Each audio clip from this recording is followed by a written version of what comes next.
સુરતમાં ચિરાગ ગુટી સહિત 7 ઈસમો સામે ખંડણી અને હુમલાનો ગુનો નોંધાતા ચકચાર।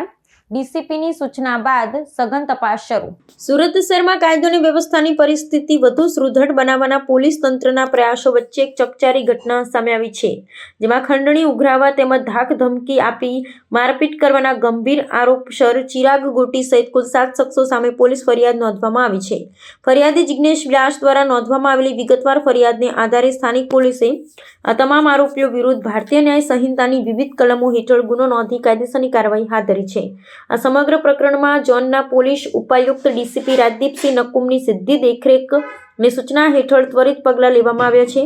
પોલીસ તપાસમાં બહાર આવેલી પ્રાથમિક વિગતો મુજબ આરોપીઓએ ફરિયાદીને ભયના ઓથાર હેઠળ રાખી ગેરકાયદેસર રીતે આર્થિક લાભ મેળવવા દબાણ કર્યું હતું અને શારીરિક ઈજા પણ પહોંચાડી હતી। આ સંગઠિત અપકૃત્યને ગંભીરતાથી લઈ પોલીસ આરોપીઓની ધરપકડ કરવા માટે વિવિધ ટુકડીઓ કામે લગાડી છે।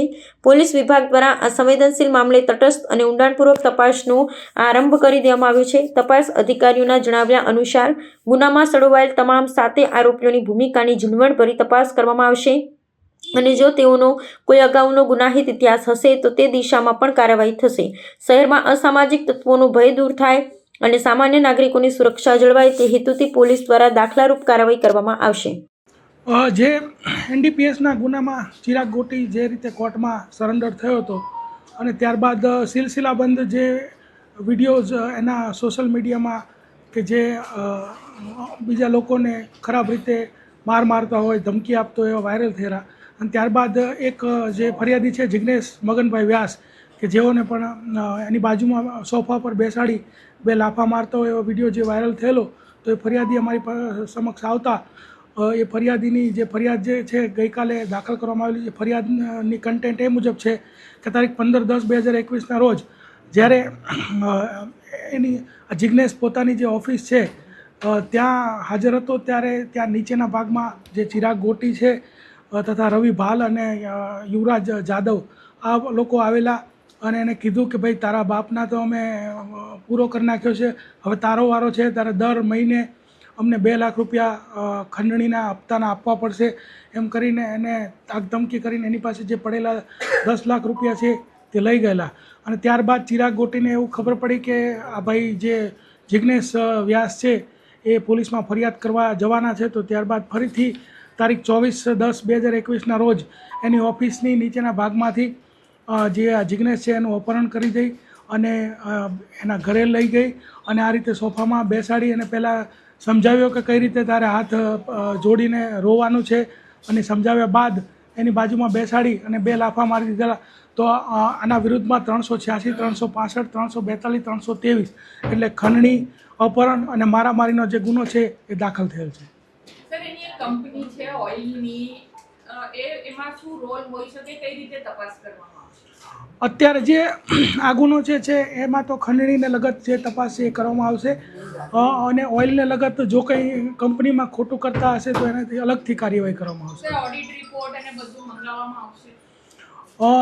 એ આખો અલગ વિષય છે એટલે એમાં અલગથી કાર્યવાહી કરવામાં આવશે। અત્યારે જે આપણે આ પહેલી ફરિયાદ જે દાખલ કરી છે એ ધાક ધમકીની, ખંડણીની અને અપહરણ છે, તો એની તપાસ એ રીતે કરવામાં આવશે ને ચિરાગ ગોટીના ફરિયાદીઓ સતત અમારી સામે આવી રહ્યા છે અને સતત આવતા એમની જે સત્ય છે, તથ્ય છે એ જાણી અને જે વિડીયોઝ વાયરલ થયા છે એનો અભ્યાસ કરી અને એના વિરુદ્ધમાં સિલસિલાબંધ ગુનાઓ જે છે એ દાખલ થવાના છે। મોટાભાગે જે ફરિયાદ આવી રહી છે એમાં વેપનથી ધમકી આપવાની વાત છે।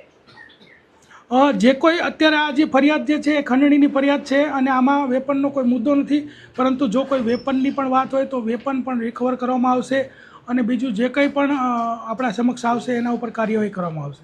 રજનીભાઈ રાબડા, રજનીભાઈ ગંગેજો વાવડિયા।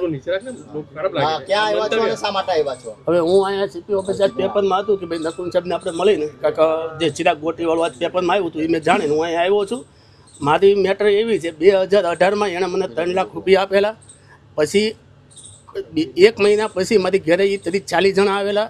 40 જણા એવું મને કીધેલું કે ભાઈ કાં તમે અત્યારે 4 ફ્લેટ મારા નામે કરી દે ને ત્યાં મારા 3 લાખ રૂપિયા પાછા આવ્યા। એટલે મેં કીધું 3 લાખ રૂપિયા તો તમને આપી દો, પણ 2 દિવસનો ટાઈમ આપો. તો એની ઘેરે હું ઘેરે હતો નહીં, રાતે 30-40 જણ આવ્યા. પછી બૈરાએ મને ઘેરે આવ્યો એટલે વાત કરી. પછી રાતે હું 1:30 વાગે મને એને ઘેરે બોલાવ્યો હતો કે આ મારી ઘેરે મોકલજો. એટલે હું એની ઘેરે ગયો. મેં કહ્યું તમારા 3 લાખ રૂપિયા હું તમને કાલે આપી દઈશ. તારા અત્યારે 18 લાખ રૂપિયા વ્યાજ સાથે થયા છે. 1 મહિનામાં 18 લાખ રૂપિયા મારી પાસે લીધા ને નકર ને એની ઘેરે ગયો. પછી એના પપ્પા હતા, એને વાઈફ જે ઓફ થઈ ગઈ, સુસાઇડ કરેલી એ હતા, અને એના ભાઈ હતો, અને લાલો છે ગોટી એ હતો, અને એના પપ્પા હતા, એના મમ્મી હતા, બધા હતા. અને એને ઉપરથી પેલા માળેથી રિવોલ્વર મારા માથે મૂકેલી, આમ બતાવેલી મને કે આગળ ફોડી નાખી છે કે તું મને 18 લાખ રૂપિયા તારે દેવાના. એટલે મેં લાલાભાઈ એના ભાઈએ હવાલો લીધો, અને ભાઈને મેં 18 લાખ રૂપિયા 2018માં ચૂકવેલા છે. 3 લાખ રૂપિયાના 18 લાખ રૂપિયા મેં ચૂકવેલા છે. તો હું આજે એ બાબતની અત્યારે ફરિયાદ કરવા આવ્યો છું. ભાવુક થઈ ગયા છો, હે ભાવુક એકદમ થઈ ગયા છો, કેમ રડવા આંખમાં જ આંસુ? એમાં એવું છે સાહેબ, એ સમયે પૈસા નહોતા. મેં મારી મિલકત વેચીને બધે પૈસા આપેલા છે. 3 લાખના 1 મહિનામાં 18 લાખ રૂપિયા ભાઈ મને રિવોલ્વર બતાવીને પછી એનું બધાય મને એને ખબર કે ભાઈ મોટો ગુંડો જ છે, સમજો ને. આમ ગણો તો વાઈટ ગુંડો કેવો, પૈસા છે પણ નકો ગુંડો જ છે. બધાના પૈસા જ પડાવવા સિવાય એનો કોઈ ધંધો નથી. કોઈની ધમકી આપેલી, કોઈની ઓળખાણની શું વાત કરેલી કઈ? ને ઓળખાની તો કઈ વાત નથી, પણ એ જ મોટો ગુંડો છે. એવું છે કાંઈ એમ જ કે મર્ડર વાળી જ વાત કરે કે ઉપાડી લે છે કે મારી નાખી, બીજી વાત જ નહીં કરતો. પછી મેં 18 લાખ રૂપિયા એના ભાઈ લાલાને રોકડા, મેં એમ હતું કીધું હું તમને તાર ચેક આપી દઉં, તમે ચેક નાખજો, કે ચેક બેક નહીં, રોકડા જ પૈસા લાવ.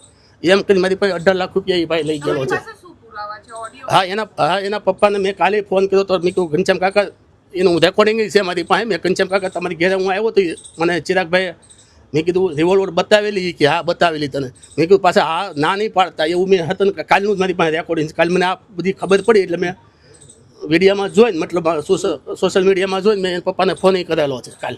એનું રેકોર્ડિંગ છે મારી તમે પાસે. જે 3 લાખ આપ્યા હતા એના અવેજમાં તમારી પાસે કોઈ લખાણ લીધું હતું જે તે સમયે એણે? નહીં, પ્લોટ ઓલા ફ્લેટ માગતો હતો મારી પાસે. ફ્લેટને મને મને તો 4 ફ્લેટ આપી દે. મારા બાંધકામની સાઈડ મારા ઘરનું એ સમયે બિલ્ડિંગ બનતા હતા. મને કે મને 4 ફ્લેટ લખી દે. 3 લાખમાં એને 4 બિલ્ડિંગ ફ્લેટ જોતા હતા. એટલે મેં 4 ફ્લેટ ન આપ્યા, અને એને 18 લાખ રૂપિયા આપણે 3 લાખના ચૂકવી દીધેલા છે.